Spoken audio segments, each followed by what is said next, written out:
فقال الله تبارك وتعالى في القرآن المجيد والفرقان الحميد أعوذ بالله السميع العليم من الشيطان الرجيم من همزه ونفخه ونفسه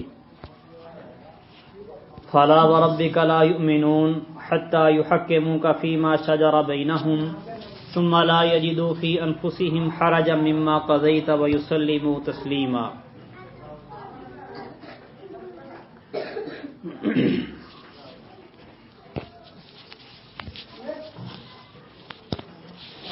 نبی کریم صلی اللہ علیہ وسلم کی اطاعت اور فرما برداری ہر معاملے میں اور ہر کام میں یہ کسی بھی آدمی کے مسلمان ہونے کے لیے ضروری ہے. اور پھر صرف یہی نہیں کہ بات مان لی عمل کر لیا یہیں پر بس نہیں، بلکہ بات کو مانے اور عمل کرے دل کی خوشی کے ساتھ، پورے شرح صدر کے ساتھ، اور رسول اللہ صلی اللہ علیہ وسلم کے احکامات پر عمل کرتے ہوئے اس کے دل میں کسی طرح کی کوئی تنگی، کوئی حرج نہ ہو.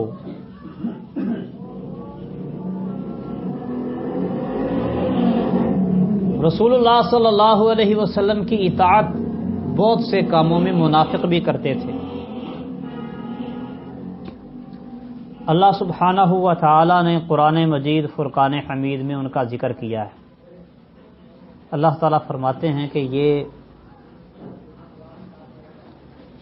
نماز پڑھتے ہیں وَإِذَا قَامُوا إِلَى الصَّلَاةِ قَامُوا كُسَالَىٰ يُرَاءُونَ النَّاسَ وَلَا يَذْكُرُونَ اللَّهَ إِلَّا قَلِيلًا مُذَبْذَبِينَ بَيْنَ ذَلِكَ لَا إِلَٰهَ هَٰؤُلَاءِ وَلَا إِلَٰهَ هَٰؤُلَاءِ.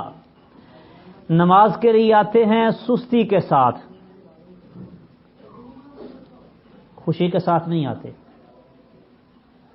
لوگوں کو دکھانے کے لیے نماز پڑھتے ہیں. نماز میں اللہ تعالیٰ کا بہت تھوڑا ذکر کرتے ہیں. یہ متردد لوگ ہیں، نہ ادھر ہیں نہ ادھر، شک میں مبتلا ہے.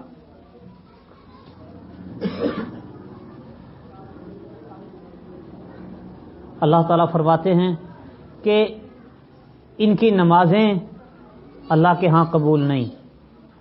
یہ زکوٰۃ بھی دیتے تھے، صدقات کرتے تھے، لیکن ان کے صدقات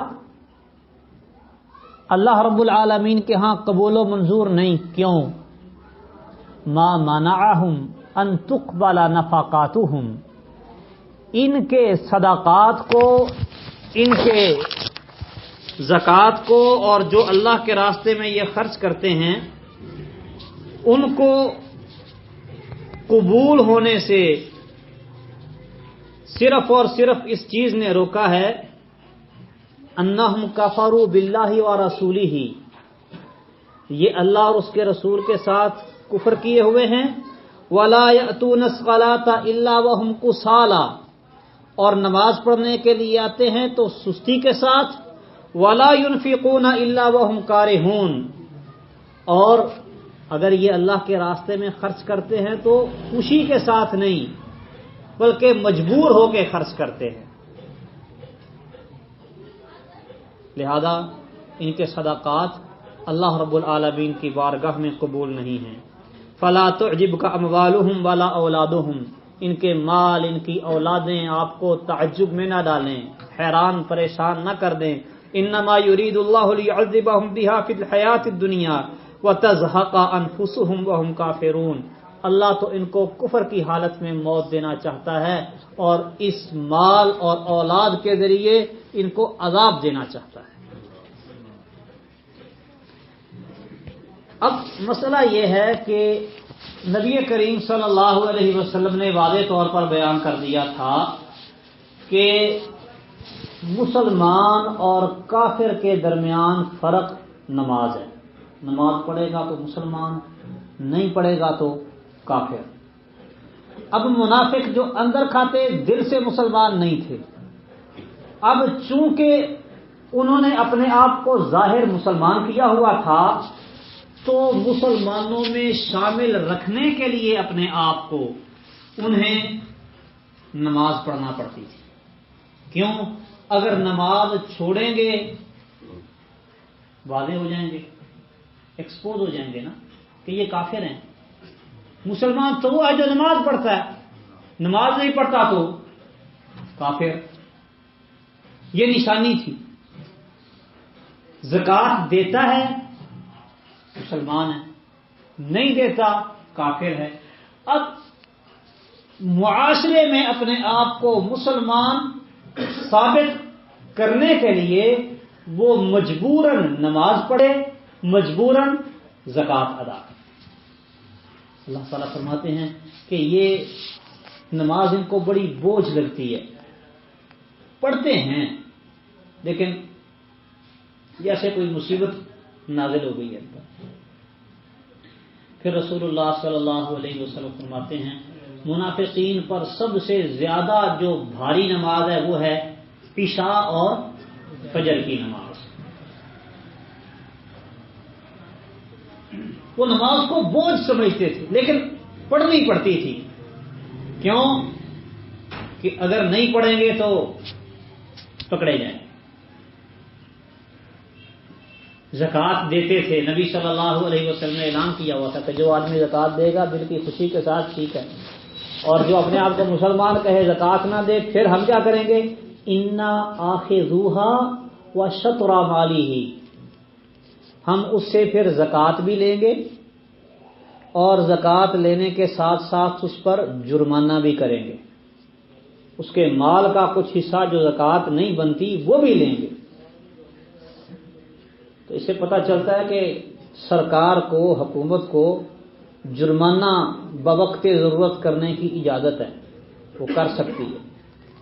کوئی چیز چاہے مجرم کی بحق سرکار ضبط کی جا سکتی ہے، یہ حکومت کو اللہ تعالیٰ نے اختیار دیا ہے، ولاۃ امور کو۔ خیر، اب وہ بیچارے زکوٰۃ بھی دے رہے ہیں، نماز بھی پڑھ رہے ہیں، بلکہ نماز با جماعت پڑھتے۔ سنن نبی داؤد میں حدیث ہے لا يتخلف عنها الا منافق بین النفاق، نماز با جماعت سے کوئی منافق بھی پیچھے نہیں رہتا تھا۔ ہاں، وہ منافق جس کے نفاق کو سب جانتے، جس کا نفاق واضح ہو چکا ہوتا، وہ نماز با جماعت سے پیچھے رہتا تھا۔ یعنی جماعت کے ساتھ نماز پڑھنے والے ہوتے تھے یہ لوگ، لیکن چونکہ دل کی خوشی نہیں، دل میں گھٹن ہے، تنگی ہے، اللہ کو قبول نہیں۔ اللہ تعالیٰ فرماتے ہیں فَلَا وَرَبِّكَ لَا يُؤْمِنُونَ، ہرگز ایسا نہیں، آپ کے رب کی قسم یہ لوگ ایمان نہیں لائیں گے۔ کب تک؟ حَتَّى يُحَكِّمُوكَ فِيمَا شَجَرَ بَيْنَهُمْ، حتیٰ کہ وہ باہم مشاجرات میں، آپس کے جھگڑوں میں آپ کو اپنا حاکم، اپنا فیصل مان لیں۔ آپس کے کوئی بھی معاملات ہیں، وہ ہر معاملے میں نبی کریم صلی اللہ علیہ وسلم کو اپنے لیے حاکم، جج اور فیصل تسلیم کریں، اور پھر شریعت نے ان کے لیے جو فیصلہ کیا ہے ثم لا یجدوا فی انفسہم حرجا مما قضیت، پھر شریعت کے اس فیصلے کے بارے میں اپنے دل میں کوئی تنگی نہ رکھیں، وَيُسَلِّمُوا تسلیما، اور اس کو دل کی خوشی کے ساتھ مان لیں۔ جب ان کی یہ کیفیت بنے گی پھر وہ مومن ہوں گے، وگرنہ نہیں۔ یعنی ایمان کے لیے رسول اللہ صلی اللہ علیہ وسلم کی بات کو محض مان لینا یہی کافی نہیں ہے، بلکہ ضروری ہے کہ مانا جائے کھلے دل کے ساتھ اور پورے اطمینان کے ساتھ، اور پھر نبی کی اس سنت پر عمل کرتے ہوئے بندہ اپنے آپ کو حقیر، کمتر نہ سمجھے، بلکہ جو لوگ نبی کی اس سنت پر، نبی کی شریعت پر اور اس طریقہ کار پر عمل پیرا نہیں ہیں، انہیں اپنے سے اس معاملے میں کم تر جانے، خود احساس کمتری کا شکار نہ ہو۔ یہ نہیں کہ ایک داڑھی والا وہ ایسی مجلس میں، ایسی محفل میں چلا گیا جہاں پہ چاروں طرف اس کو وہ عجیب و غریب چہروں والے، جن کے چہروں کو اللہ نے امتیاز دیا، عورتوں سے ان کو ممتاز کیا، وہ زبردستی عورتوں کی مشابہت کر کے عورتیں بننے کی کوشش کرتے۔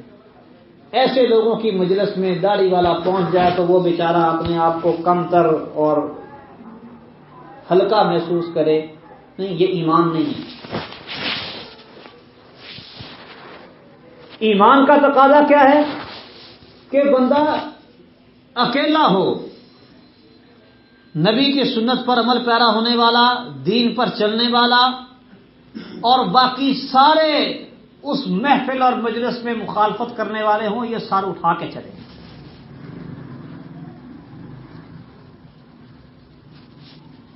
پھر چمتا نہ پھرے۔ کئی بیچارے احساس کمتری کا شکار، داڑھی ان کی تھوڑی سی بڑی ہو ایسی مجلس میں، پھر وہ اس کو، صحابہ کرام رضوان اللہ علیہ مجمعین، اللہ تعالیٰ نے ان کو ایسا ایمان دیا۔ یہودیوں نے اعتراض کیا کہ جی اچھا تم تو ایسے نبی کے ماننے والے ہو جو تو تمہیں استنجا کرنے کا طریقہ بھی سکھاتا ہے۔ اب انہوں نے اپنی طرف سے اعتراض کیا کہ یہ استنجا کرنے کا طریقہ اور نبی سکھا رہا ہے۔ انہوں نے اس عمل کو معیوب بنا کر پیش کرنے کی کوشش کی، لیکن وہ سننے والے جو تھے آگے سے، اللہ نے ان کو ایمان دیا تھا۔ کہنے لگے ہاں ہمیں رسول اللہ کرنے کا طریقہ بتاتے ہیں، ہمیں حکم دیتے ہیں کہ ہم 3 ڈھیلوں سے کم کے ساتھ استنجا نہ کریں، ہڈی اور گوبر کے ساتھ استنجا نہ کریں، دائیں ہاتھ کے ساتھ استنجا نہ کریں۔ یہ تعلیم دی ہمیں ہمارے دین نے۔ اس کا ناطقہ بند کر کے رکھ دیا۔ اس نے سمجھا کہ شاید میں ایسا اعتراض کروں گا یہ بیچارہ وہ کھسیانی بلی کی طرح وہ سر نیچے کر کے منہ لٹکا کے بیٹھ جائے گا، لیکن ایسا نہیں۔ اس نے آگے سے کہا ہاں اپنا یہ جو کام ہے دین نے ہمیں سکھایا ہے، ہمیں اس میں فخر ہے، ہمیں اس میں جھجکنے شرمانے کی ضرورت نہیں۔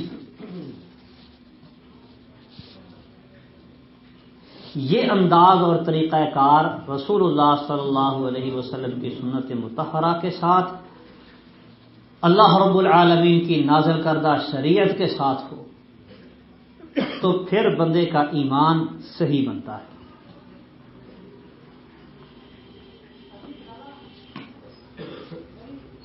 دین اسلام نے یہ شک، تذبذب، شش و پنج اس کو ختم کیا۔ ایمان ہے ہی یقین کا نام۔ جب بندے کو یہ یقین ہو جائے کہ جو میں کر رہا ہوں مجھے اللہ نے، اللہ کے رسول نے حکم دیا ہے، یہ ہی ٹھیک ہے، اس کے علاوہ جو اللہ اور اس کے رسول نے نہیں بتایا وہ سب غلط ہے۔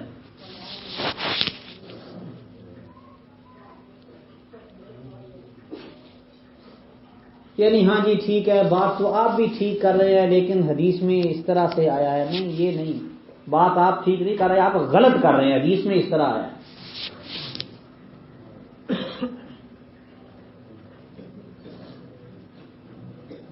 اور پھر یہ ایسا پختہ ایمان یہ پیدا کیسے ہوتا ہے؟ یہ پیدا ہوتا ہے رسول اللہ صلی اللہ علیہ وسلم کے ساتھ، اللہ تعالی کے ساتھ محبت کرنے سے۔ اور اللہ اور اس کے رسول کی محبت اطاعت فرما برداری سے پیدا ہوتی ہے، اور اطاعت و فرما برداری بندہ وہ کرتا ہے جس کو اللہ اور اس کے رسول کے احکامات کا علم ہوگا، جس کو پتہ ہی نہیں کہ اللہ نے کیا کہا ہے، رسول نے کیا کہا ہے، وہ کیا کرے گا؟ وہ تو جہالت میں ٹامک ٹوئیاں مارے گا۔ یہی وجہ ہے نبی کریم صلی اللہ علیہ وسلم فرماتے ہیں جب قبر میں سوال جواب ہوں گے، جو نیک صالح آدمی ہوگا اس سے سوال پوچھے جائیں گے، تیرا رب کون ہے، دین کیا ہے، نبی کے بارے میں تو کیا کہتا ہے، وہ سارے سوالوں کا صحیح جواب دے گا۔ فرشتے اس سے پوچھیں گے وما یدریک، بتا تجھے یہ کیسے پتا چلا؟ وہ کہے گا قرأت کتاب اللہ، کیسے پتا چلا؟ میں نے اللہ کی کتاب کو پڑھا، سنی سنائی پہ یقین نہیں کیا، پوری تحقیق کی، جانکاری کی۔ قرأت کتاب اللہ، میں نے اللہ کی کتاب کو پڑھا، فآمنت، اس پر ایمان لے آیا، اس کی میں نے تصدیق کی، اس پر میں نے یقین رکھا۔ اور جو کافر فاجر ہے اس سے یہی سوال ہوں گے، وہ کہے گا ہا لا ادری سمعت الناس یقولون قولا فقلت مثل قولهم، ہائے افسوس مجھے تو کچھ پتا نہیں، میں نے لوگوں کو کچھ باتیں کہتے ہوئے سنا تھا، جیسے سنا میں بھی ویسے کہتا رہا، مجھے کوئی علم نہیں۔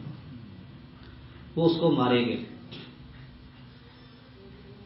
اور کہیں گے لا تلیتا ولا دریتا، نہ تو نے پڑھا نہ تو نے جانا۔ اور کیا کہیں گے؟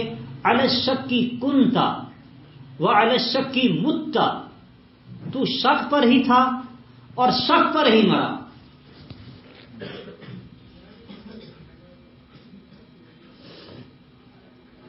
شک ختم ہوتا ہے، یقین کامل ہوتا ہے پڑھنے کے ساتھ۔ اپنی آنکھوں سے بندہ دیکھے، پڑھے، پھر اس پر یقین بنائے، اس پر ایمان لائے اور اس کے مطابق اپنی زندگی کو ڈھالے۔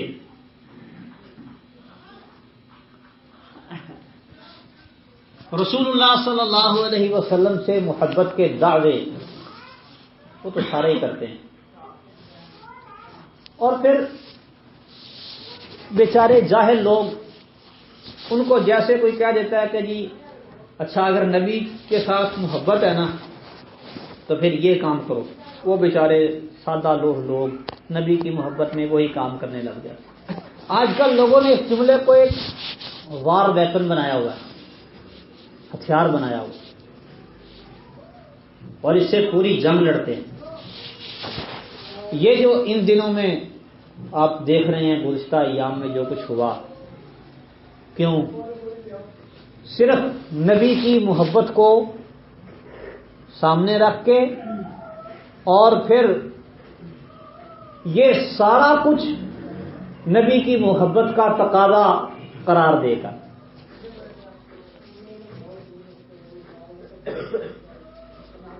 آج کل یہ سوشل میڈیا کا دور ہے،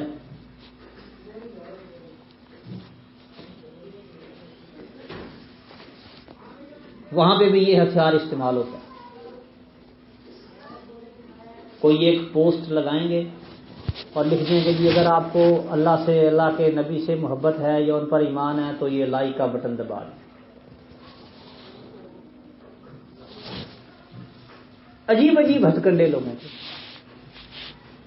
ایک مسلمان آدمی جس نے کلمہ پڑھا ہے، مسلمان ہوا ہے، یقیناً اس کے دل میں نبی کی محبت، عزت، احترام موجود ہے۔ ہاں، گمراہ کرنے والوں نے انہیں ڈی ٹریک کیا ہوا ہے، راہ راست سے انہیں بھٹکایا ہوا ہے، گمراہ کیا ہوا ہے سیدھے راستے سے۔ اب اس بیچارے کے اس جذبہ محبت کو لے کے کوئی کسی طرف اس کو لے جاتا ہے، کوئی کسی طرف لے جاتا ہے۔ نبی کریم صلی اللہ علیہ وسلم اپنی بیٹی فاطمہ رضی اللہ تعالی عنہ کے گھر داخل ہوئے۔ ایک قیمتی کپڑا دروازے کے آگے لٹکا ہوا تھا پردے کے لیے. اب دروازے کے آگے پردہ کام کی چیز ہے، اس کا ایک مقصد ہے. نبی صلی اللہ علیہ وسلم اس گھر میں داخل نہیں ہوئے، واپس چلے گئے. حضرت علی رضی اللہ تعالیٰ عنہ تشریف لائے. فاطمہ رضی اللہ تعالیٰ عنہ نے ان کو بتایا کہ اس طرح ہوا ہے، آئے تھے اور چلے گئے، گھر کے اندر نہیں آئے. پہنچے، پوچھا سبب کیا ہے؟ فرمایا کہ میں نے دیکھا تمہارے گھر میں تو دروازے کے آگے بڑا قیمتی پردہ رکھا ہوا ہے، میں نے دل میں سوچا مالی والی دنیا، میرا دنیا کے ساتھ کیا کام، پھر کیا کریں؟ فرمایا کہ اس کو اتارو، اس کی جگہ سادہ کپڑا لٹکاؤ، پردہ ہی کرنا مقصود ہے، اور یہ قیمتی کپڑا فلاں گھر والوں کو دے آؤ، وہ مسکین ہیں، محتاج ہیں، وہ اپنی ضرورت اس سے پوری کریں. نبی کریم صلی اللہ علیہ وسلم فضول خرچی دیکھ کر اپنی بیٹی کے گھر نہیں گئے. حالانکہ وہ فضول خرچی با مقصد تھی. فضول خرچیاں دو طرح کی ہوتی، ایک ہوتی ہے بے مقصد، جس کا کوئی فائدہ ہی کوئی نہیں، اس میں خرچ کرنا، اور ایک ہے کہ جس کا کچھ فائدہ ہے، مقصد ہے، کر دینا. اب مثال کے طور پہ یہ دیوار کے اوپر ٹائل لگی ہیں نا، اس کا مقصد ہے، یہ ایک مرتبہ لگ گئی، اب ہر سال پینٹ کروانے سے جان چھوٹ گئی. جب تک دیوار ہے آپ کو کوئی یہ ٹینشن نہیں ہوگی جی چونا کروانا ہے، کلی کروانی ہے، ڈسٹمبر کروانا ہے، کوئی مسئلہ ہی نہیں. یہ ضرورت کی چیز ہے. اگر اس پہ پیسے زیادہ لگے ہیں تو اس کا فائدہ زیادہ ہے. ایک ہوتا ہے کہ پیسے زیادہ لگے، کام اس نے وہی کرنا ہے. آپ اس کی مثال یہ لے لیں کہ کسی آدمی نے، اس کی ضرورت ہے موبائل کی، مثلا موبائل کی کیا ضرورت ہے؟ اس نے بات سننی اور سنانی ہے، کال کرے گا، سنے گا، اس کے علاوہ اس کی حقیقی ضرورت کوئی نہیں. اب ایسا آدمی اگر مہنگا موبائل خریدے گا، مقصد کے لیے خرید رہا ہے، لیکن بہت زیادہ قیمتی موبائل اگر خریدے گا تو وہ فضول خرچی ہو جائے گی. ایک آدمی ہے، اس کی ضرورت اس سے زیادہ ہے، وہ اچھے والا موبائل لے، مہنگا موبائل خریدے، اپنی ریکوائرمنٹ پوری کرے، جو اس کو ضرورت ہے نا اس کے مطابق خرچ کرے، وہ جائے گا. لیکن ضرورت سے بڑھ کے ایک چیز میں خرچ کرے گا خواہ مخواہی، تو یہ فضول خرچی ہوگی. اس فضول خرچی کو کہتے ہیں اسراف. اسراف کرنے والوں کے بارے میں اللہ نے فرمایا ہے کہ اللہ تعالیٰ اسراف کرنے والوں کو پسند نہیں کرتا. اور دوسری وہ فضول خرچی جس کا مقصد ہی کوئی نہیں، نہیں خواہ مخواہ. وہ گھر میں لوگوں نے سیلریاں لا کے لٹکائی ہوتی ہیں بڑی بڑی قیمتی، کیا مقصد اس کا؟ بس یہ خوبصورت لگتی، بس کوئی فائدہ نہیں، نہ دنیا کا نہ آخرت کا، کوئی فائدہ نہیں، اور خرچ کر رہے ہیں. یہ کیا ہے؟ اس کو کہتے ہیں تبذیر. اللہ نے اس کے بارے میں فرمایا کہ تبذیر کرنے والے شیطان کے بھائی. سیدہ فاطمہ رضی اللہ تعالی عنہا کے گھر جو کپڑا لٹکا ہوا تھا وہ پردے کے کام آ رہا تھا، بے مقصد نہیں تھا. رسول اللہ صلی اللہ علیہ وسلم داخل نہیں ہوئے، اور یہاں پورا بازار سجا ہوا ہے، کوئی مقصد ہے؟ یہ تبذیر ہے. رسول اللہ صلی اللہ علیہ وسلم اپنی بیٹی کے گھر داخل نہیں ہوئے اسے دیکھ کے، تو یہ سجے ہوئے بازاروں کو دیکھ کے کیا تاثرات ہوئی؟ یہ نبی سے محبت نہیں ہے، لوگوں نے اس کو نبی سے محبت کا نام دے دیا. نبی سے محبت کا تقاضا کیا ہے؟ کہ نبی کی سنت، سیرت اور طریقہ کار پر عمل کیا جائے،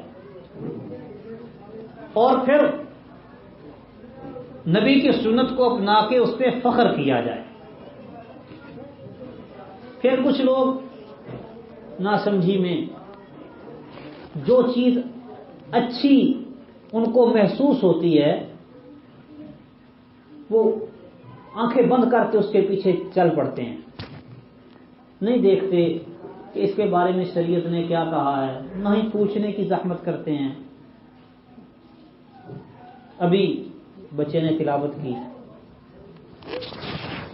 قرآن پڑھنا اچھا کام ہے، لیکن اللہ تعالیٰ نے کہا ہے لقد کان لکم فی رسول اللہ اسوۃ حسنہ، رسول اللہ صلی اللہ علیہ وسلم میں تمہارے لیے بہترین نمونہ ہے۔